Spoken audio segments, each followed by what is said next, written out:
Sometimes the deadliest storms don't arrive with thunder, but with a whisper, a glance, a secret left unspoken.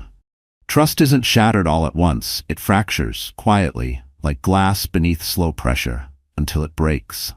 Mistress stabbed pregnant in rage, but she never expected what the billionaire did. Next, an echo of thunder rattled the tall windows that night, hinting at the storm of revelations waiting to unfold. Little did anyone know that behind the ornate gates of the Whitmore estate lurked a jealousy more lethal than lightning. With the city's elite gathered for a lavish soiree, the stage was set for a betrayal so shocking it would unearth carefully guarded secrets and shatter the illusions of a perfect marriage. Hidden in the shadows, one woman's rage was about to descend upon an unsuspecting victim, forging a path of vengeance and heartbreak no one could have predicted tonight. In the affluent neighborhood of Oakmere Hills, the Whitmore estate stood as a symbol of both opulence and an unattainable dream. Its tall gates, surrounded by perfectly trimmed hedges, beckoned visitors into a world ruled by lavish soirees, polished marble floors, and gleaming chandeliers. For years, Nathan Whitmore, a billionaire born into generational wealth, maintained an enviable reputation among the city's elite. People whispered about his business acumen, his philanthropic efforts, and the marriage that seemed too perfect to be true. Nathan's wife, Claire Whitmore, was pregnant with their first child. The news had swept through Oakmere Hills like a warm breeze, bringing hopeful smiles to friends and acquaintances who admired the Whitmores' seemingly unbreakable bond. Claire, a beloved schoolteacher before her marriage, had put her career on pause to focus on this new phase of her life. She was radiant with maternal pride, her every movement suffused with the quiet excitement of impending motherhood. Standing at Nathan's side, Claire appeared unshakable, her trust in her husband unwavering. Behind the smiles and the show of unity, however, subtle cracks began to form. Claire felt them in fleeting moments. The late-night phone calls Nathan never explained, the visits he made to a new property investment in the city's downtown area, the subtle shift in his demeanor whenever the conversation drifted toward the future. On one hand, Nathan would speak about nursery decorations. On the other, a shadow would cloud his eyes whenever Claire touched on the subject of their baby's name or schooling plans. She tried to rationalize these observations, telling herself that Nathan was just nervous about becoming a father or overwhelmed with his business deals. At the Whitmore's annual masquerade ball, an event so elaborately organized that it set the city's social calendar, Claire first saw Isla. Beautiful, yet understated, Isla didn't command the room with flashy attire or loud conversation. Instead, she exuded a quiet confidence and curiosity that lingered in her gaze. Claire caught Isla looking in Nathan's direction more than once, a normal enough occurrence. She supposed Nathan was, after all, not only wealthy but handsome, with a natural charisma that made him the center of attention. Yet something in Isla's expression was far from friendly admiration. It was as if she was silently claiming possession of the man Claire believed was hers alone. The days passed uneventfully after that fateful ball, but Claire found herself ruminating on Isla's face, the depth of her stare and the unsettling sense that Isla had intentionally drifted into the Whitmore orbit. She confided in her oldest friend, Rachel Donovan, a nurse who had known the couple since their college days. Rachel tried to soothe Claire's anxieties, attributing them to pregnancy hormones and the stress of a high-society life. But as Claire's suspicions grew more concrete, she felt compelled to act. Late one evening, while Nathan was showering after a long day at work, Claire gathered the courage to scroll through his text messages, a boundary she never thought she would cross. Her heart pounded so violently that she worried the sound might echo through the marble corridors. Despite Nathan's typical caution, he must have made a mistake. A series of texts glowed on the screen from a contact labeled A. They were cryptic, and at first glance might have been attributed to a business associate, talk of meeting times, hush-hush deals, and property mentions. But the tone was not professional. Beneath each exchange ran a current of something personal and intimate that made Claire's hands tremble. Nathan exited the shower, and in a panic, Claire nearly dropped the phone. Hastily, she put it back where she found it and slipped out of the room before he noticed her presence. Deep down, She already knew that the A in Nathan's phone stood for Isla.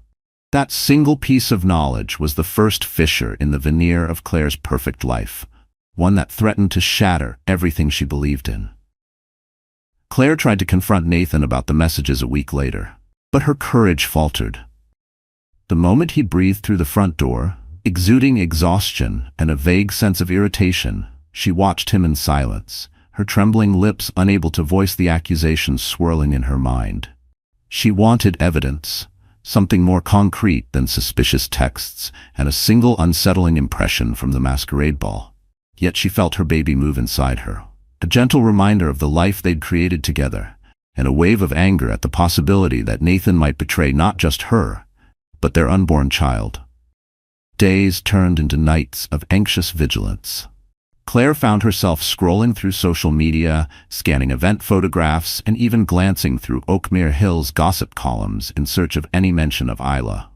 Each search left her emptier than the last, her fingers trembling as she refreshed pages, hoping to catch a mistake she couldn't unsee. Bits of rumor surfaced, carrying claims that Isla was the daughter of a local real estate magnate who had fallen on hard times.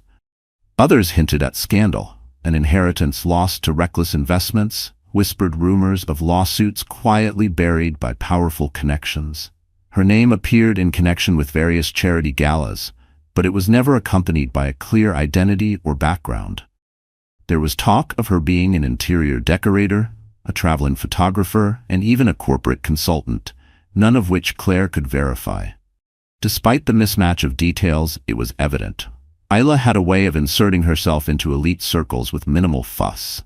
Claire's once peaceful nights became plagued with nightmares, each dream morphing into a twisted replay of Nathan confessing his love for another woman, or Isla smirking behind a mask while Claire stood alone in an empty nursery. Sometimes she woke in a cold sweat, hand instinctively cradling her belly, whispering apologies to her unborn child for dragging them through this storm. The stress began to wear on Claire's health.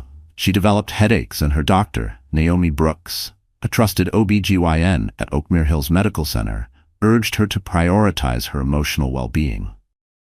Stress is dangerous during pregnancy, Dr. Brooks reminded Claire gently during a routine checkup. Nothing is worth risking your health or your baby's.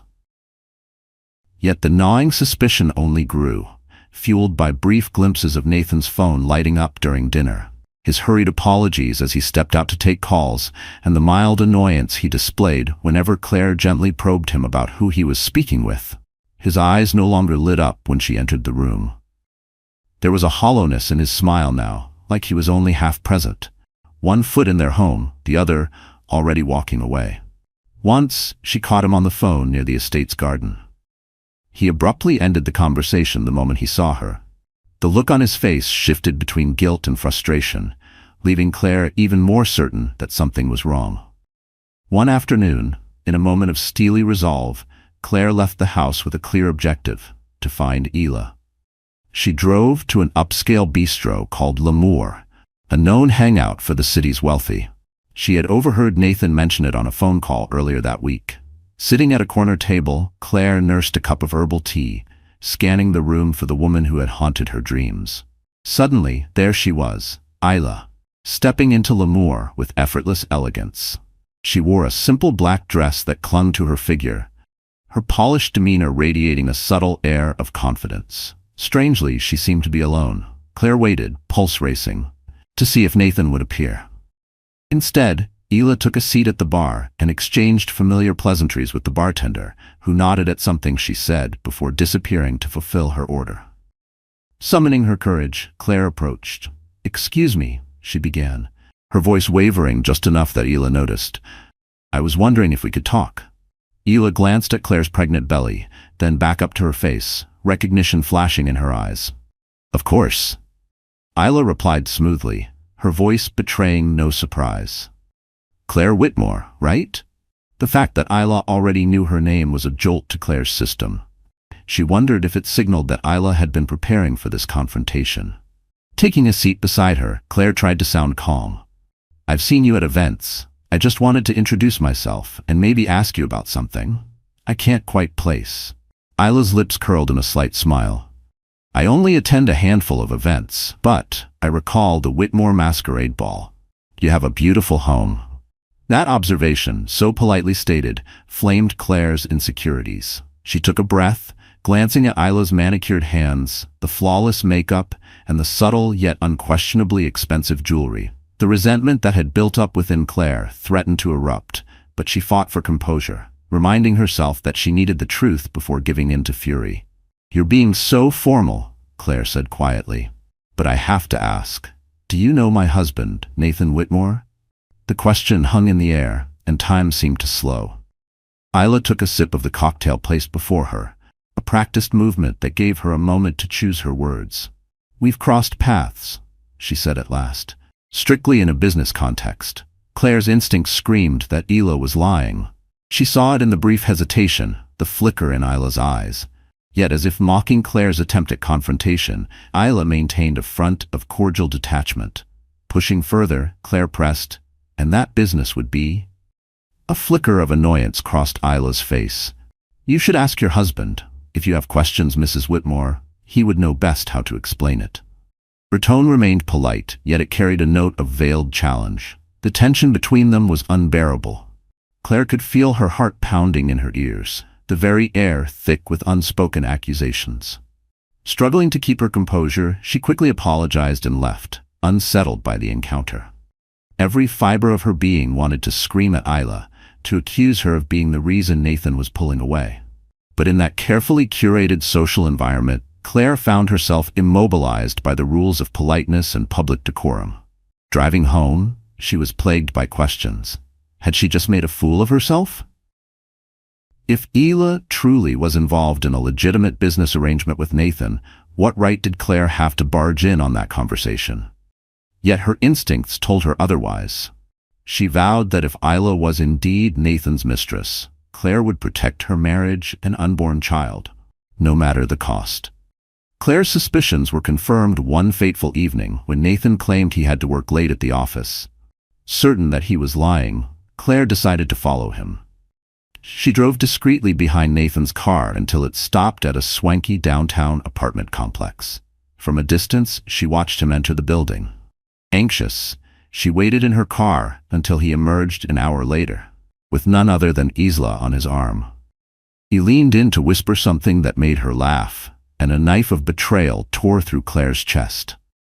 Claire wanted to fling open the car door and confront them, but a paralyzing shock and heartbreak kept her rooted to her seat. She felt tears burn her eyes as her husband gently guided Isla to a parked sports car. The moment they disappeared into the night, Claire broke into anguished sobs. Doubt and delusions were no longer possible. Reality had slapped her in the face. Her marriage was not the fairy tale she had believed it to be. She was a wife scorned, pregnant with a child whose father was stepping into another woman's arms. The drive home was a blur of tears, anger, and confusion. That night, Claire could barely sleep. Her mind replayed the image of Nathan and Isla together on an endless loop. The next morning, she confronted Nathan with unwavering resolve. Her voice trembled with fury as she demanded he explain himself. At first, Nathan tried to dodge her accusations, claiming that Isla was an investor in one of his startup projects, someone who required delicate handling because of her family's complicated finances. Claire refused to be placated by corporate jargon or half-baked excuses. "I followed you," she finally admitted, her voice shaking. "I saw you with her. Tell me the truth, or pack your bags." Nathan's expression crumbled. He sank onto the couch in the living room, pressing his hands to his face. For a moment, Claire thought she saw genuine remorse in his eyes. He confessed to meeting Isla for business, but admitted that their relationship had grown intimate. "It was a mistake," he insisted. "I got swept up and she was there offering support at a time. I was overwhelmed with everything. Your pregnancy, the expansions, the looming deadlines. I never meant for it to go this far." Shaking with anger, Claire demanded to know if his affair was ongoing. Nathan hesitated, which was all the answer she needed. The betrayal settled over her like a lead blanket. Everything felt shattered. Her trust, her sense of security, the bright future she had imagined for their soon-to-be-born child. Nathan pleaded with Claire to give him time to fix things, but it was painfully clear that he was flailing between guilt for hurting Claire and an undeniable pull toward Isla. His apologies rang hollow, his promises too late, and Claire found herself staring at a man she barely recognized, one who had traded loyalty for lust. Over the next week, Claire oscillated between sobbing rages and moments of cold detachment. She refused to share a bed with Nathan, choosing instead to sleep in the guest room. At night, she would lie awake, staring at the ceiling, wondering how the same hands that once held her so tenderly could now hold secrets behind her back. Feeling isolated, she reached out to her friend Rachel, who arrived at the estate and was horrified by Claire's deteriorating emotional state. Rachel urged Nathan to stay away while she helped Claire pack a small bag. If Claire couldn't find peace under the same roof as her unfaithful husband, then it might be best for her to spend a few days at Rachel's apartment to gather her thoughts. Nathan didn't fight it. He simply stood in the doorway, silent, as Claire zipped her suitcase, his guilt heavy in the air, like fog too thick to move through. Claire relented, craving a moment of clarity away from the opulent yet suffocating corridors of the Whitmore estate. She tearfully told Nathan she needed space, that she needed to protect herself and their child from the toxicity his betrayal had unleashed.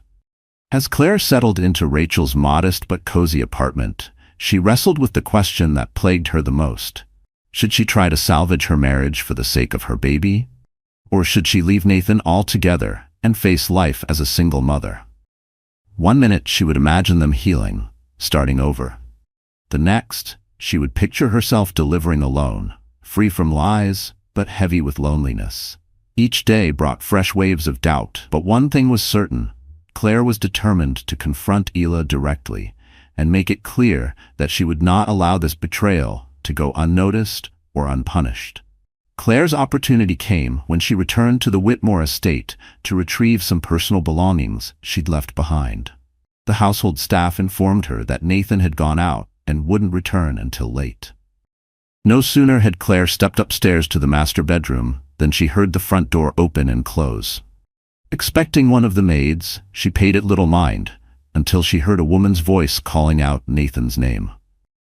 Tensing, Claire peered over the railing and saw Isla standing in the foyer, wearing a sleek coat and carrying what looked like an overnight bag. The brazenness of the act stunned Claire. Not only was Isla intruding on her marital home, but she apparently believed she had every right to do so. Fury roiled in Claire's gut.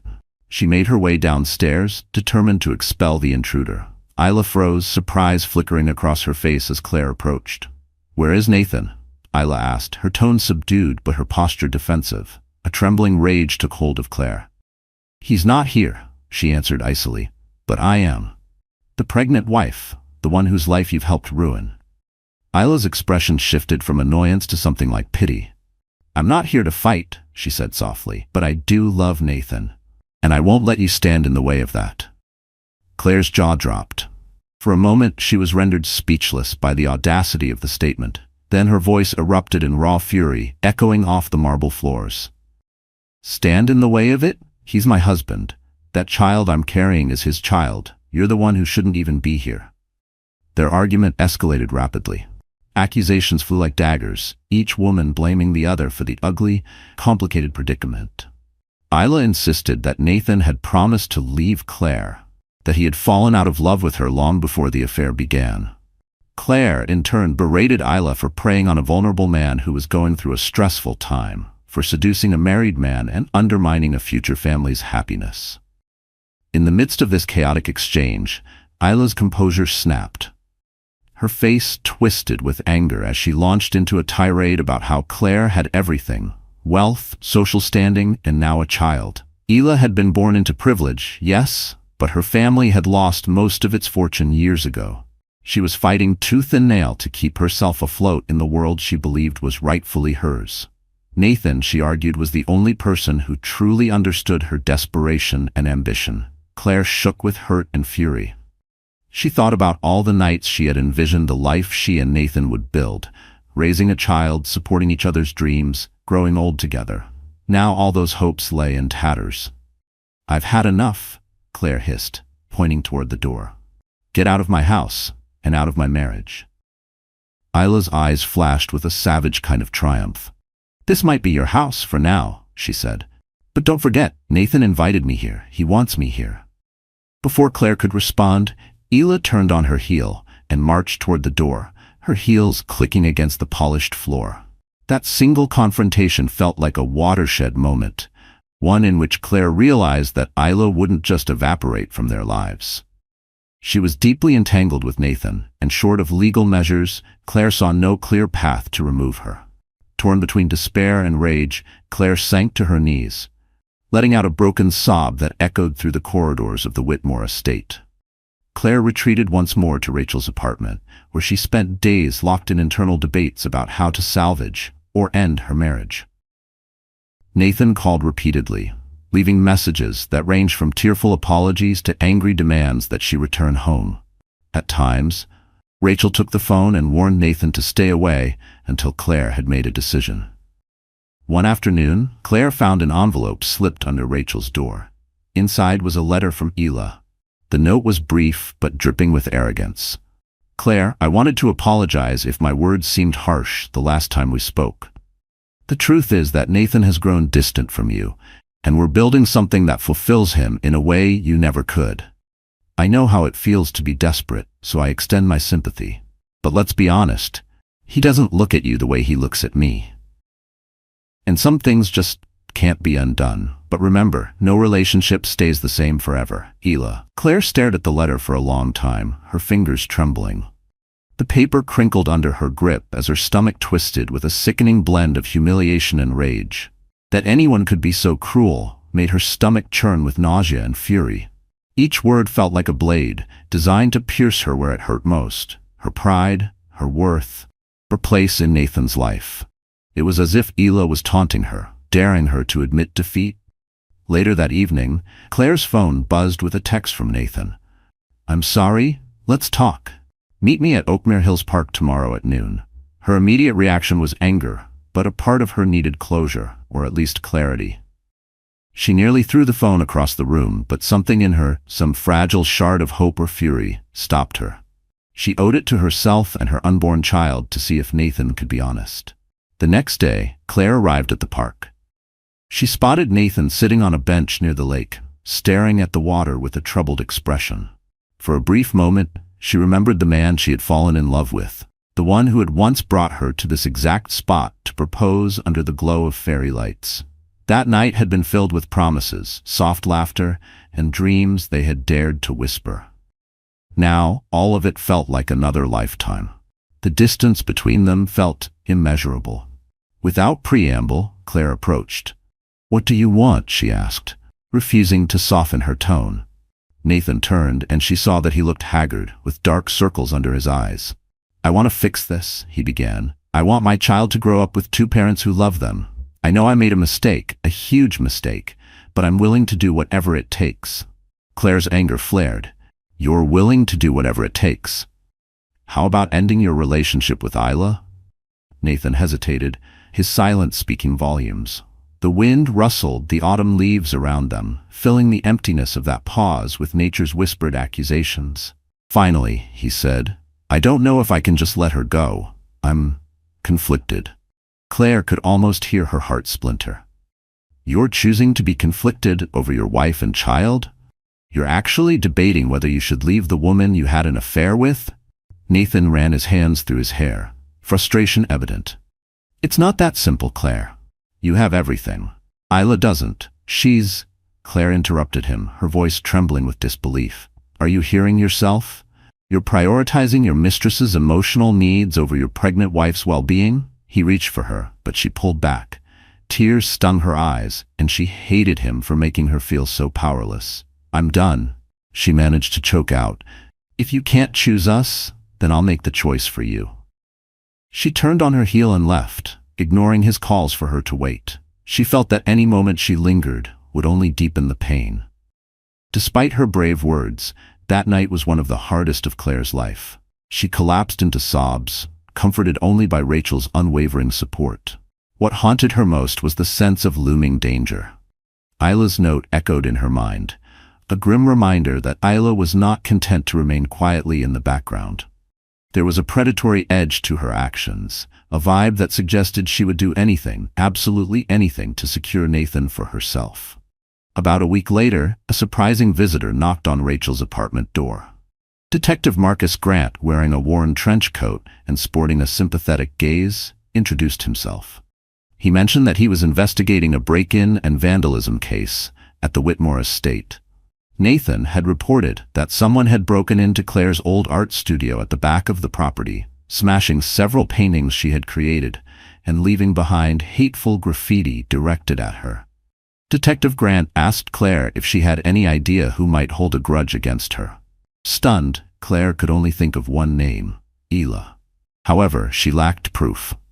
"I have an enemy," she admitted, the word feeling foreign on her tongue.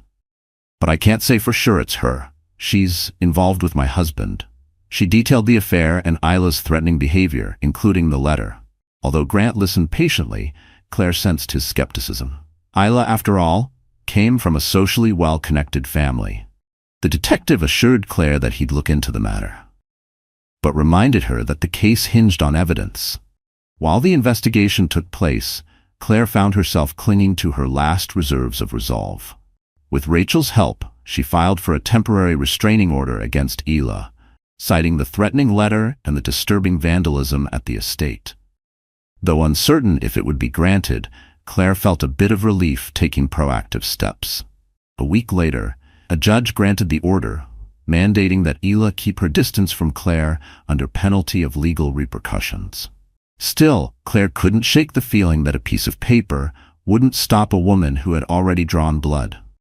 Even this legal measure felt like a band-aid over a wound that was still bleeding each day. Claire's pregnancy advanced, bringing her closer to a delivery date she had once viewed as the culmination of her happiest dreams. Now, it felt overshadowed by heartbreak and the constant gnaw of fear that Ela's aggression might escalate. Each flutter of the baby's movements brought both comfort and dread, reminders of life growing inside her, even as danger stalked just beyond the walls. It was around this time that Nathan began to call again, more frequently. Sometimes Claire answered in a moment of weakness, hoping for a miracle. Each conversation ended in tears and frustration. Nathan still professed love for Claire but refused to cut Ela out of his life completely. As infuriating as it was, Claire almost felt sorry for him. He sounded like a man trapped between guilt and lust, unwilling to do the hard work of choosing a path and dealing with the consequences. But pity could only go so far, especially when it was her safety, her sanity, and her child's life at stake. In quieter moments, Claire found herself blaming not just Ila, but also Nathan, for giving Ila the power to destroy their marriage. He hadn't protected their home. He hadn't protected her. She vowed that if Nathan couldn't make the right decision, she would. A plan began to form in the back of her mind, to leave Oakmere Hills altogether. Start fresh in another city where she could raise her child without the specter of infidelity looming over her. Yet a lingering part of her still yearned to see if Nathan would come around, if the man she once knew would fight for his family instead of clinging to a doomed affair. That hope, fragile and flickering, was the only thing that kept her from packing her bags that very night. One stormy evening, just as the last vestiges of daylight surrendered to night, Claire found herself alone at Rachel's place. Rachel had gone to cover a double shift at the hospital. The wind howled outside, lightning flickering across the apartment's windows. Claire tried to distract herself by browsing online baby items, selecting pastel-colored blankets and nursery furniture that might bring comfort in the uncertain future ahead. Suddenly, a frantic pounding rattled the door. Claire's heart leapt into her throat. She approached cautiously, peering through the peephole. To her horror, she recognized Ela. Her hair and coat were soaked from the rain, her eyes wide with a feverish intensity. Claire's first instinct was to ignore her, pretend she wasn't there. But Ela began shouting, her voice muffled by the door, yet still clear enough to convey desperation.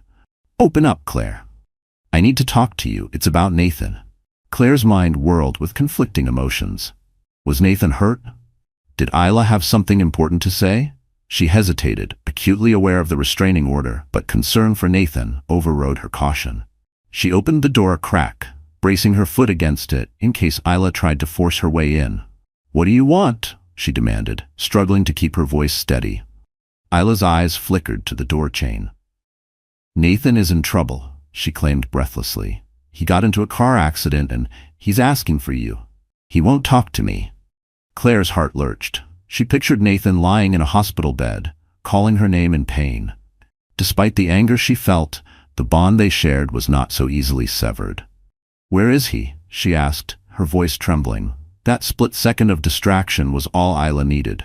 She shoved the door with surprising strength, dislodging the chain and knocking Claire backward. Startled and off balance, Claire fell to the floor. Isla charged inside, slamming the door shut behind her.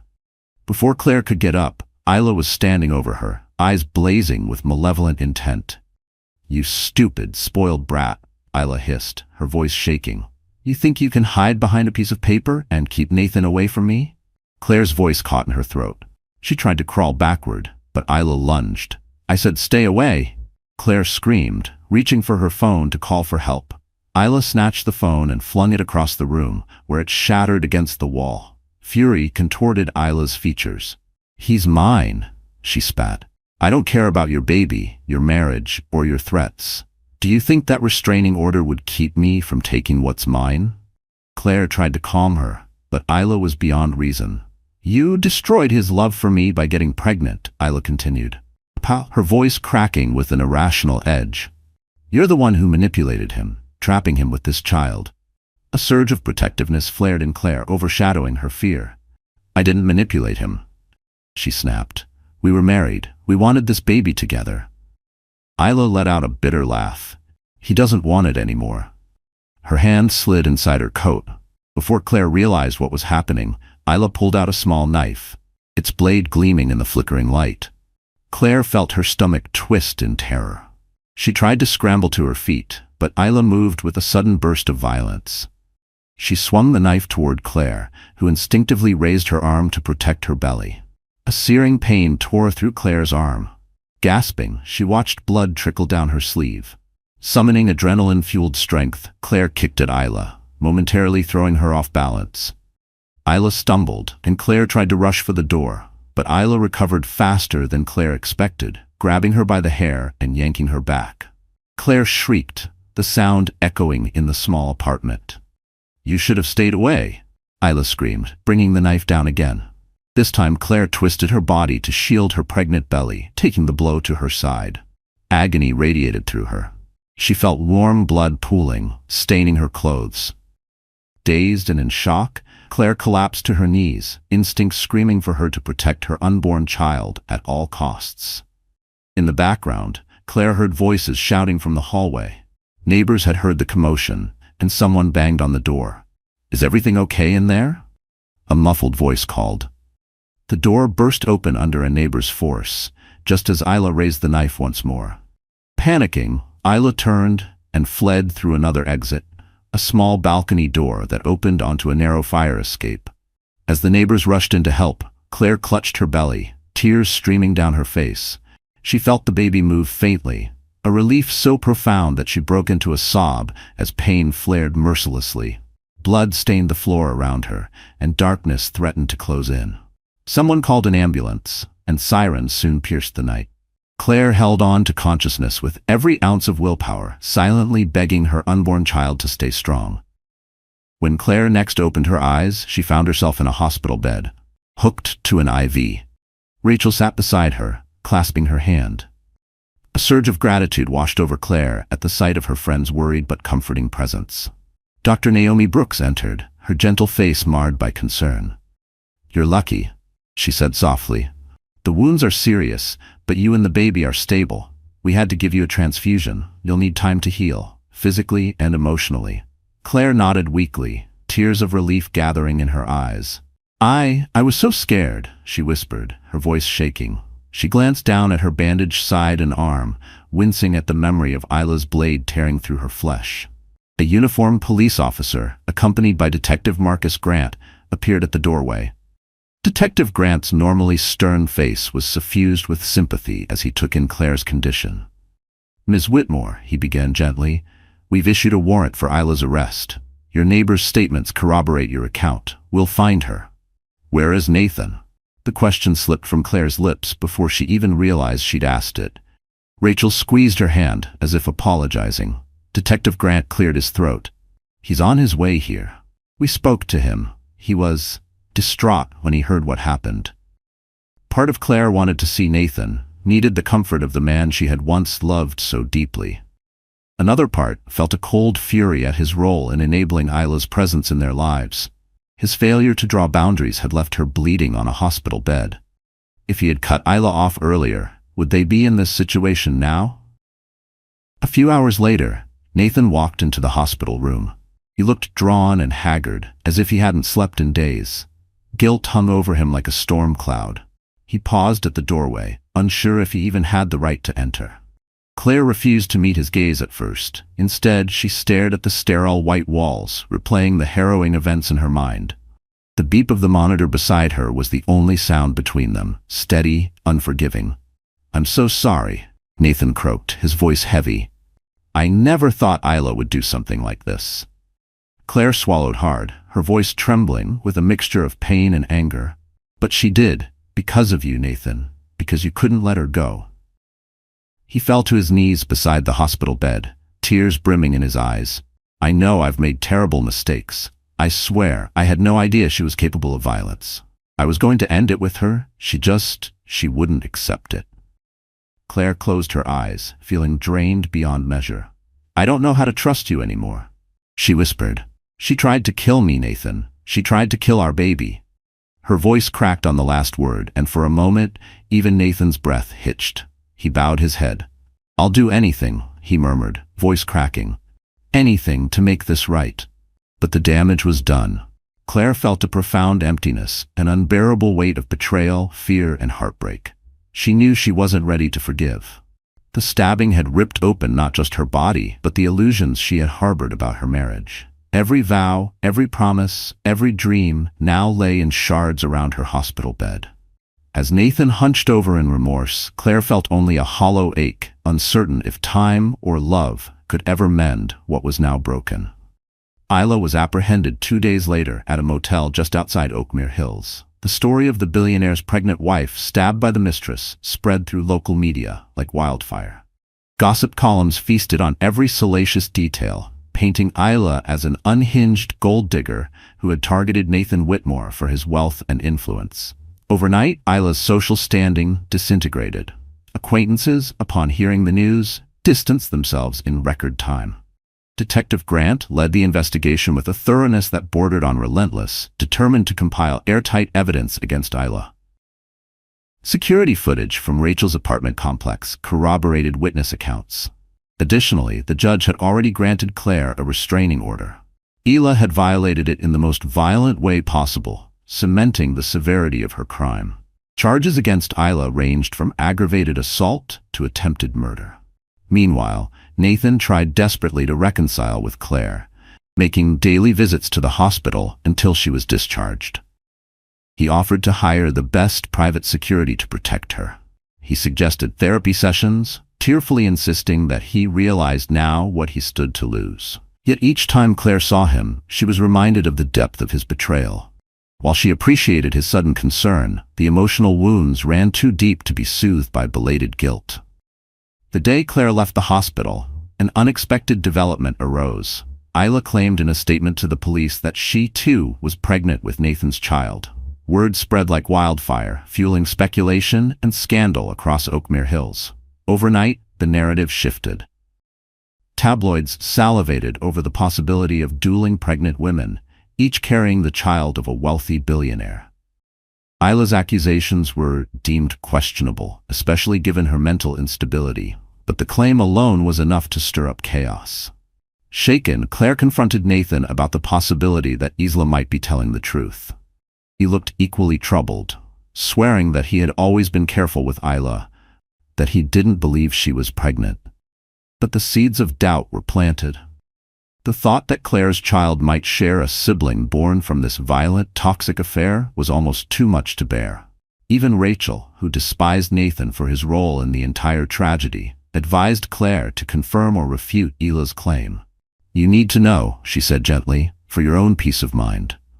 Claire agreed, and Nathan volunteered to arrange for a paternity test if Isla would consent. In the meantime, Claire tried to stay focused on her own recovery, attending prenatal checkups where Dr. Naomi Brooks reassured her that, though her injuries were serious, her baby remained healthy and strong. As the trial date loomed for Isla, Claire found herself in a swirl of conflicting emotions.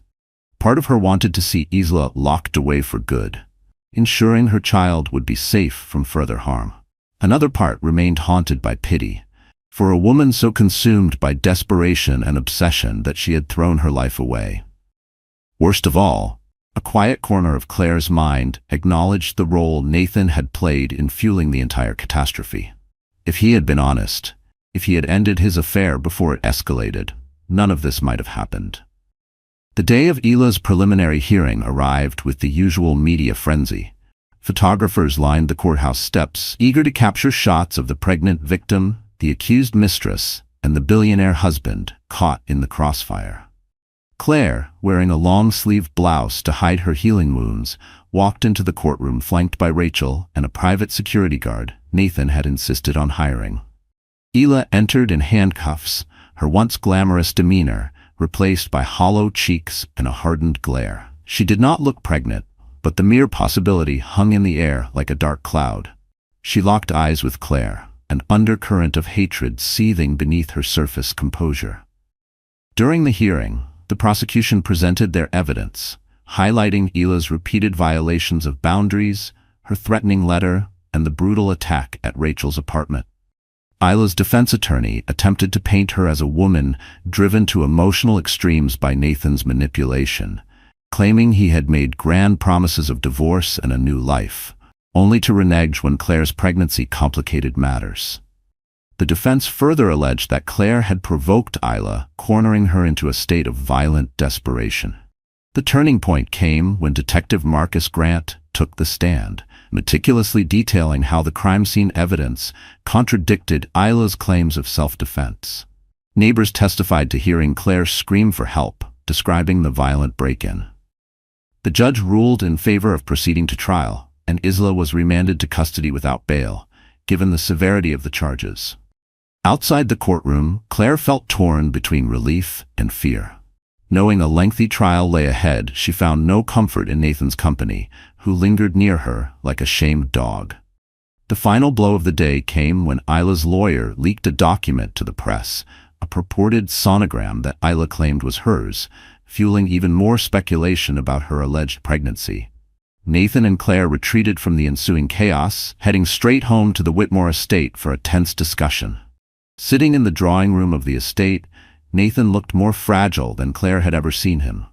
Gone was the confident entrepreneur used to commanding boardrooms and social galas. In his place sat a man haunted by guilt, fear, and regret. Claire, still too weak for extended confrontations, sat quietly, waiting for him to speak. "You deserve better than this," he finally said. Nathan finally said, his voice low, "I can't undo what happened, but I want to take responsibility. I need to protect you and our child, financially, physically, and emotionally." Claire studied him, uncertain. "What are you saying?" Nathan inhaled shakily. "I've spoken with my attorneys. I'm going to file for divorce from you." Claire's eyes widened in shock, her heart pounding at the perceived betrayal. He quickly raised a hand as though to stop her from reacting. "Not because I want to be with Isla," he clarified, "but because I've caused you enough pain, and I'm not sure I can ever regain your trust. I think you and the baby deserve a fresh start, free from my mistakes." Claire stared at him, her emotions a riot of betrayal, relief, and heartbreak. She didn't know how to respond. For months, she had demanded that Nathan choose her unequivocally. Now, he seemed to be doing the opposite, severing ties in a gesture that might be interpreted as noble or as cowardly, depending on one's perspective. He continued, his voice trembling. "I'm transferring a substantial portion of my assets into a trust for you and the baby. You'll never have to worry about money. I know it's not enough to atone for what I've done, but it's a start. I don't expect you to forgive me or ever want me back. I just want you safe." Tears slid down Claire's cheeks. She had fantasized about leaving, about building a new life elsewhere. Yet the finality of it all, Nathan handing her a divorce and effectively admitting he'd lost the right to be her husband hit her harder than she had anticipated. A swirl of questions crowded her mind. Was this truly the best path forward, or was it another impulsive decision, fueled by guilt? "I never wanted your money," she whispered, her voice thick with tears. "I wanted your love, your loyalty." He nodded, gaze downcast. "I know, and I failed you in the worst way. Maybe someday we can find a different path, but right now, this is what I can do." In that moment, Claire felt both heartbreak and an odd sense of release. This was not the fairy tale ending she had envisioned, nor was it an easy resolution. But perhaps it was a necessary one. The illusions that once bound them had shattered. Acceptance, no matter how painful, was the only way forward. While the divorce proceedings began, Ila's criminal trial loomed. Tensions simmered throughout Oakmere Hills.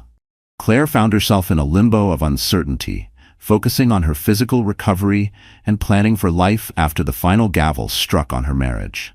She had begun searching for a new home in another part of the state, somewhere far from the memories that haunted her in Oakmere Hills. Each real estate listing she browsed felt like a quiet rebellion against everything that had once defined her. The marble floors, the chandeliers, the illusion of perfection. About 2 weeks before the trial was set to begin, shocking news rippled through the local media. Isla had lost the baby she claimed to be carrying. Speculation soared. Had she ever truly been pregnant? Or had she concocted the story as a desperate ploy for sympathy? Claire felt a mix of horror and grim relief. If Isla had truly been pregnant, the loss, no matter how manipulative she had been, was tragic. If the pregnancy had been a lie, it only confirmed the level of deceit Isla was capable of. And either outcome twisted Claire's stomach into knots. One possibility was heartbreaking, the other, diabolical. Either way, the news dealt a serious blow to Ila's credibility. In pre-trial hearings, the prosecution hammered home the point that Isla's claim had never been substantiated with legitimate medical records. Her sonogram appeared to be from a friend who was genuinely pregnant, a fact discovered when that friend came forward on the day of the trial. The courtroom murmured at the revelation, a ripple of disbelief and disgust that seemed to echo Claire's own reaction. Claire took the stand, her heart in her throat. She recounted the terrifying moments of the stabbing, describing how Isla had broken into Rachel's apartment under the pretense of bringing dire news about Nathan. The courtroom fell silent, all eyes on Claire, as she described the blade's cold glint, the burning pain of the stab wounds, and the sheer terror for her unborn child. At one point, her voice cracked, but she didn't stop. She clutched the witness stand with white knuckles, determined to make every word count. Isla sat expressionless. She offered no outbursts, no angry rebuttals, but her eyes, dark and fixed, never left Claire, like a storm held just beneath the surface. Her defense team tried to paint Claire as a scorned wife who had exaggerated the violence. But the physical evidence, Claire's injuries, the broken door chain, and the neighbor's testimony corroborated her account. And when Rachel testified, detailing Claire's screams, the blood on the floor, the knife glinting in Ila's hand, the defense's narrative crumbled further. It didn't take the jury long to return a guilty verdict on charges of aggravated assault and attempted murder. As the bailiff led Ila away, Claire felt a fleeting twinge of pity. Ila's eyes burned with hatred, but beneath that, there was a flicker of fear. She wasn't a monster. She was a woman consumed by obsession, one who had lost everything in the name of a man who never truly belonged to her. For a moment, Claire wondered if, under different circumstances, Isla might have sought help for her obsessive, destructive behaviors. But it was too late. Consequences had caught up with her. With Isla sentenced to a lengthy prison term, Claire found herself facing an uncertain but more peaceful future. The baby's arrival was imminent, and Claire poured her energy into preparing for motherhood. She invested in a small suburban home in Fairview, a few hours block drive from Oakmere Hills. It lacked the grandeur of the Whitmore estate, but its cozy warmth felt far more comforting than any mansion. The creak of wooden floors, the hum of a quiet heater, the light filtering through pale curtains. Here, she could breathe again. Nathan followed through on his promise, finalizing the divorce and setting up a trust for Claire and the baby. The settlement was generous, but Claire accepted it more out of practicality than any desire for luxury. She wanted her child to have financial stability, free from the burdens Nathan's affair had thrust upon them. On a crisp winter morning, Claire went into labor. Rachel was by her side the entire time. After hours of intense contractions, Claire gave birth to a healthy baby boy. The moment his cry pierced the room, something inside her cracked open, not with pain, but with awe. Exhausted yet filled with overwhelming love, she held her son against her chest, tears streaking her cheeks. In that moment, every tragedy she'd endured felt distant, overshadowed by the miracle of new life. She named him Ethan James Whitmore, honoring the father whose choices had broken her heart, but whose blood ran through their child's veins. It was a name born of both grief and grace, a bridge between past wounds and future hope. News of Ethan's birth reached Nathan quickly. He showed up at the hospital, hesitant, fear mingling with hope in his eyes. Claire allowed him in, albeit cautiously. The sight of Nathan cradling Ethan in his arms was both tender and heartbreaking. Nathan's hands shook slightly as he held the baby, as if he knew this moment wasn't his to claim, but to witness. For a fleeting moment they shared an unspoken bond, love for the tiny life they had created. Yet the wounds remained unhealed. The divorce papers were signed. Their paths had diverged irrevocably. Before Nathan left the hospital room, he gently kissed Ethan's forehead. Turning to Claire, he spoke softly. "Thank you. He's perfect." Claire managed a small smile, tears blurring her vision. They had come full circle, in a sense. Once lovers, now near strangers, bonded only by the innocent child in their midst. No matter how fractured their relationship might be, Ethan deserved to know his father, provided Nathan upheld his duties responsibly. Weeks turned into months, and Claire adjusted to her new life as a single mother. She found joy in every milestone of Ethan's growth, from his first gummy smiles to his early attempts at rolling over. Some nights, she would hold him long after he fell asleep, whispering promises she never got as a wife, but would give without hesitation as a mother. In those fleeting moments, the traumatic memories of Isla's attack and Nathan's betrayal felt like a distant storm. The scars on her body reminded her of the darkness she had survived. But each smile from Ethan offered a ray of hope. Nathan visited occasionally, always respectful of Claire's boundaries. Their interactions remained polite, tinged with the quiet sadness of what might have been. Sometimes, Claire caught a glimpse of regret in Nathan's eyes, as though he recognized the enormity of his loss. He never pressed for reconciliation, perhaps understanding that too much had transpired between them. Isla's case eventually faded from the headlines. She would spend a large portion of her life in prison, haunted by the choices she had made. Whatever dreams she once had, they were now caged behind steel bars, just like the obsession that had consumed her. The Whitmore name retained some of its old luster in Oakmere Hills, but the scandal had left an indelible mark. Claire's former acquaintances still gossiped about the affair and the attack. Yet as time went on, the city found new scandals to fixate upon. Claire, thankfully, was no longer part of their storyline, only a quiet whisper in a world that moved on without apology. Slowly, Claire built a small community for herself and Ethan. She reconnected with former colleagues from her teaching days and even considered returning to work part-time, hoping to carve out a future driven not by wealth or prestige, but by her own sense of purpose. Occasionally, she wondered if she could ever love again. The possibility both intrigued and terrified her. But now she knew. Love would have to meet her where she stood, stronger, wiser, unwilling to settle for anything less than truth. On a peaceful summer evening, Claire found herself rocking Ethan to sleep in the nursery she had lovingly decorated with soft pastels and gentle lullabies. As she gazed down at her son, she whispered a silent vow to protect him from the chaos that had once threatened his life. She had learned the painful truth that illusions, even grand ones, can shatter in an instant. Yet from the shards, one can still forge a new path, built on truth, not make-believe. In the end, Claire realized that the greatest wealth she could ever possess wasn't Nathan's fortune or social status. It was the wisdom earned through heartbreak, the love she shared with her child, and the strength to move forward, determined never again to let another person's disloyalty define her worth. Real trials don't always come with clean exits or satisfying revenge. Sometimes, The real victory is survival. The quiet rebuilding of a life on your own terms. Claire made the agonizing choice to stand on her own, refusing to let betrayal destroy her or endanger her unborn child. While Nathan was forever marked by the consequences of his affair, and Isla paid a steep price for her violent obsession, Claire found power in embracing her new reality. She learned that true security doesn't come from wealth or reputation. It comes from self-respect, courage, and an unshakable resolve to protect what matters most. Dear friend, life rarely announces its most important lessons with a warning.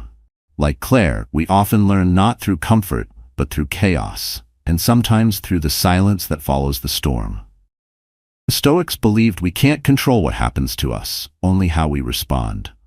Claire's story is living proof of that. She didn't choose betrayal, heartbreak, or fear, but she chose what came next. She chose to rise. If you're walking through your own dark chapter right now, remember, strength doesn't always roar. Sometimes it's the quiet voice that says, "I'll begin again." And that is enough. You are more than what broke you. You are who you become after. If this story moved you, if it gripped your heart, or simply reminded you of your own strength, please take a moment to like this video, share it with someone who needs it, and subscribe to our channel. Your support means everything. It helps us continue telling stories that heal, inspire, and remind us we're not alone in our storms. Until next time, stay grounded when the world shakes, stay brave when the sky darkens, and always, always cherish those who stand by you when the thunder rolls.